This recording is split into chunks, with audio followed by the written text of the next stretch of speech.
Alors, bonjour tout le monde, ici Danny Murray pour un autre superbe cours de bourse. Aujourd'hui, on va regarder qu'est-ce que ce sont les fameuses Bollinger Bands, les bandes de Bollinger. Donc, je vous explique ça dans cette vidéo.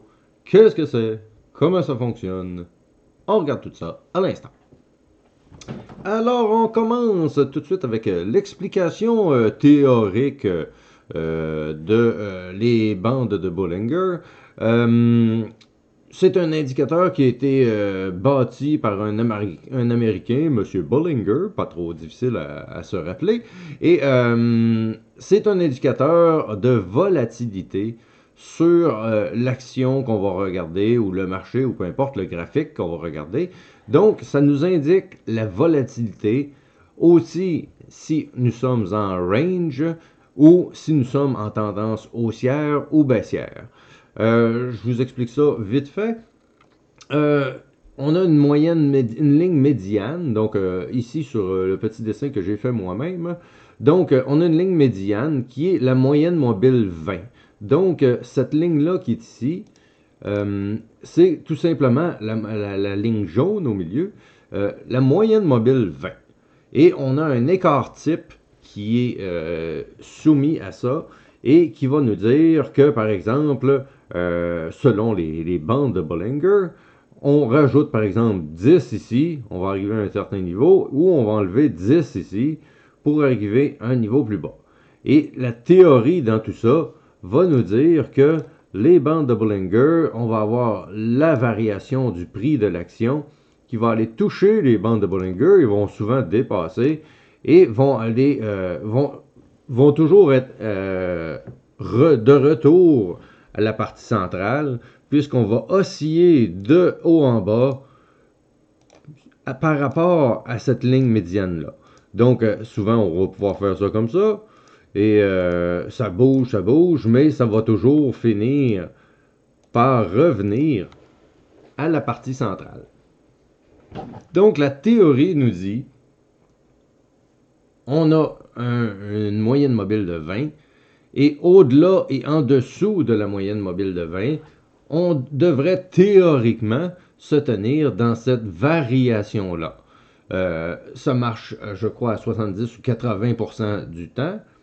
Et donc, sachons que, par exemple, quand on va dépasser les lignes de Bollinger, les bandes de Bollinger, on va revenir théoriquement à la moyenne éventuellement.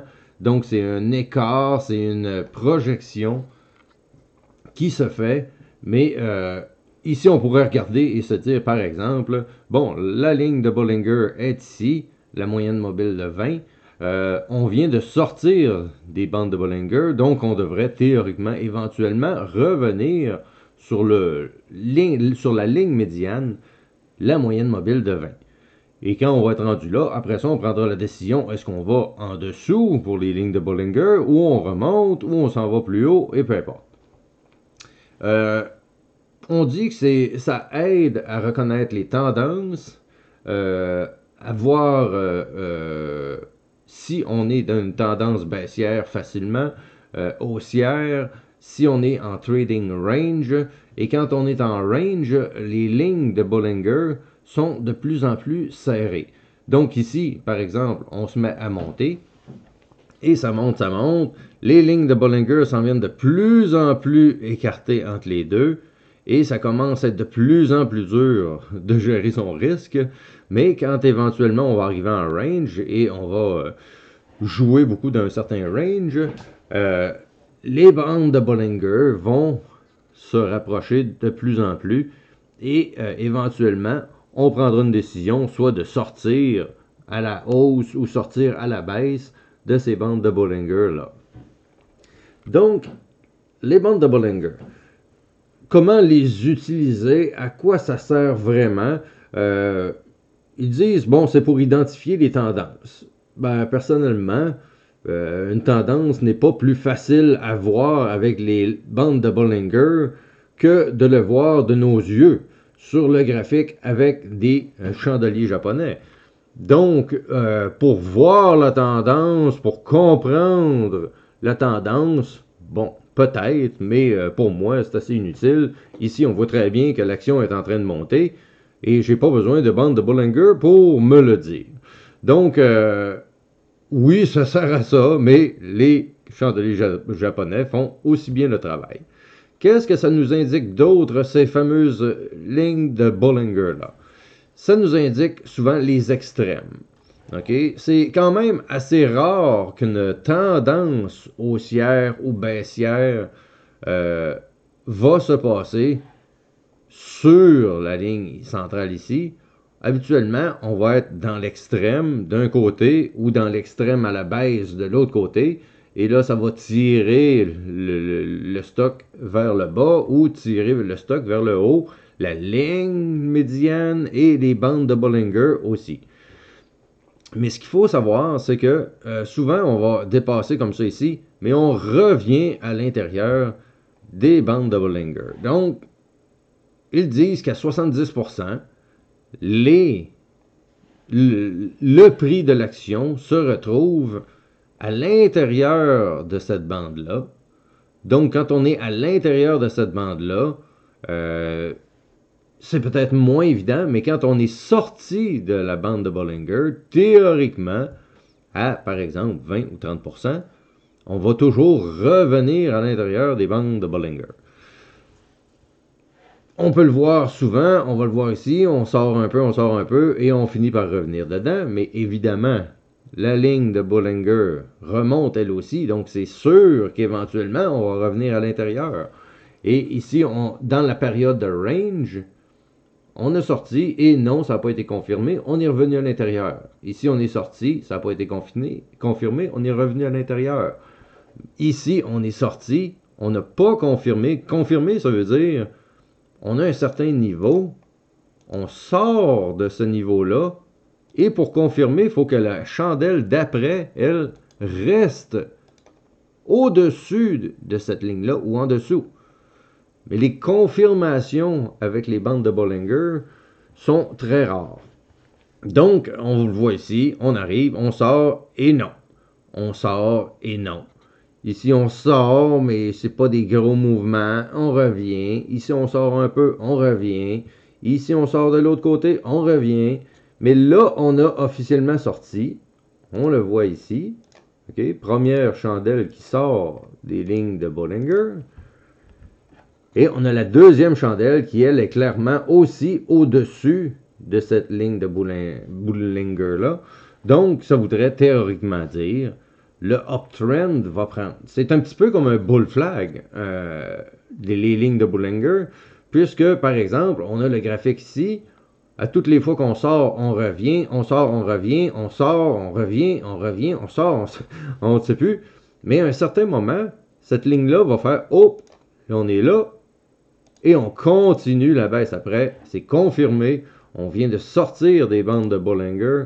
Et là, vous allez voir la tendance des lignes de Bollinger se devenir de plus en plus large, comme on peut voir ici.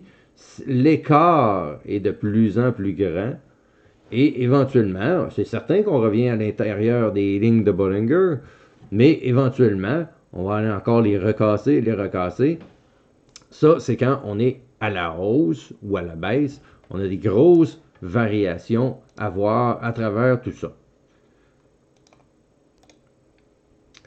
Et comme dans la majorité des autres indicateurs, plus le time frame, donc par exemple, si on regarde chaque petite chandelle ici, équivaut par exemple à 1 minute, ou à 5 minutes, ou à 30 minutes, ou à une journée, par exemple, tous ces bords-là, évidemment, plus il y a de temps à l'intérieur, plus l'indicateur risque d'être plus facilement voyable, plus efficacement possible d'analyser ces graphiques-là avec les lignes de Bollinger. Mais si on le regarde sur le 1 minute, ça se passe tellement vite que probablement que ces lignes de Bollinger-là sont moins précises, sont moins utiles que par exemple en swing, en regardant chaque barre équivaut à une journée, comme on est présentement. Ça, c'est un graphique sur plusieurs mois. Donc, une des façons de s'en servir de ces fameuses lignes-là, c'est les fameux trading range. Donc, il y a peu de volatilité et le risque est faible. Donc, en ayant peu de volatilité, on peut peut-être justement se fier un petit peu plus aux lignes de Bollinger et se dire, bon, à chaque fois qu'il va toucher le bas, je vais acheter, je vais revendre en haut. Un coup qu'on va avoir touché le haut, on va patienter, on va revenir toucher le bas éventuellement, on va racheter au bas, on va revendre, on peut revendre au milieu aussi, on ne sait pas si ça va aller d'un extrême à l'autre, mais quand même, euh, dans un trading range approximatif, ça peut être utile, mais comme tous les autres indicateurs, on ne peut pas en avoir 50 sur nos graphiques, sinon on serait perdu et on ne saurait plus à quoi se fier. Si vous voulez transiger avec les lignes de Bollinger, vous devez être des pros des lignes de Bollinger. Vous devez regarder toutes les formations qui se font sur les lignes de Bollinger et analyser chaque petit détail et chaque petite chose que vous pouvez voir que les autres ne verront peut-être pas et justement comprendre cet indicateur-là à son maximum. Mais à première vue, quand on regarde ça comme ça, personnellement, ça ne m'aidera pas vraiment, moi, dans mon trading, à la façon que je le fais, mais d'autres personnes, ça pourrait les aider, peut-être encore plus en swing, et il y a une multitude de choses. Mais évidemment, on a un indicateur ici. Cet indicateur-là a été créé par quelqu'un qui connaît son affaire. On n'invente pas un indicateur sans connaître la bourse. Donc, cette personne-là a remarqué quelque chose que les autres personnes n'ont pas remarqué, l'a mis dans un indicateur et maintenant il s'en sert puisque lui, c'est un pro de ce qu'il voit sur ce graphique-là et se sert de cette option-là pour mieux analyser ses graphiques. Et ça peut être le cas pour vous aussi, puisque il n'y a pas personne qui est parfait à la bourse. On peut tous être meilleurs et tout ça. Peut-être que les lignes de Bollinger, c'est quelque chose qui peut vous aider et quelque chose qui pourra vous aider à long terme. Mais c'est comme n'importe quoi. N'ayez pas trop d'indicateurs, vous allez être perdu. Ayez-en peut-être un, deux, peut-être maximum trois. Mais au-delà de ça, c'est pour vous sécuriser dans votre, vous réconforter dans votre prise de décision. Et si vous décidez d'acheter, bon, pour vous, les bandes de Bollinger, quand vous arrivez dans le bas, vous achetez, ça vous sécurise. Et après ça, ça décolle. Bon, c'est parfait. Ça va continuer comme ça et ça peut continuer longtemps. Mais là, on parlait de range ici. Mais regardez à long terme, un range, quand ce n'est pas d'un range, ici, les bandes sont très, très, très minces. Ils vont de là à là. Tandis que là, ici, c'est incroyable la volatilité qu'il y a. Pour un trader, on a besoin de volatilité. Pour ceux-là qui vont faire du swing trading, la volatilité va venir sur plusieurs jours. Donc, si on regarde un graphique comme ça, les lignes de Bollinger ont pu nous indiquer au moment ici, à la cassure, comme je vous disais, à la confirmation qu'on était dans un nouveau uptrend.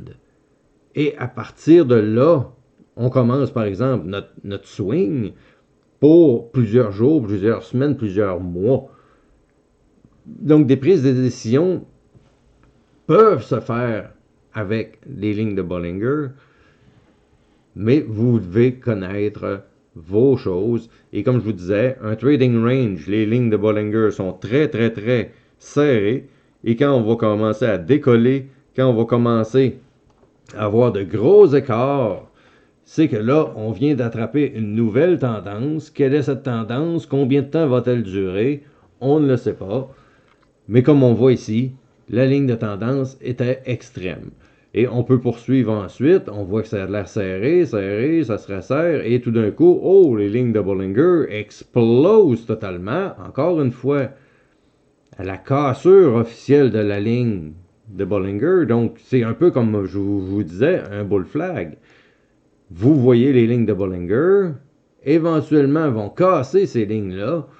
Donc, pour un trader, va regarder ce niveau-là, il va se dire, bon, à la cassure de ça, mais avec les lignes de Bollinger, peut-être qu'autour de ça, quelques minutes avant ou quelques heures avant, vous auriez pu voir le mouvement avant même qu'il se produise grâce à cette ligne de Bollinger qui nous indique que enfin on est en train de casser à la hausse et enfin on peut aller en uptrend au lieu d'être en range et qu'il ne se passe absolument rien. Donc, il y a multiples applications aux bandes de Bollinger. Comme je vous dis, on a une moyenne mobile de 20 à l'intérieur, au centre de tout ça. Donc, on a une volatilité qui va de la ligne du sommet à la ligne du bas. Donc, la volatilité est théoriquement d'ici jusque-là, pour cette journée-là. Ça nous donne les extrêmes.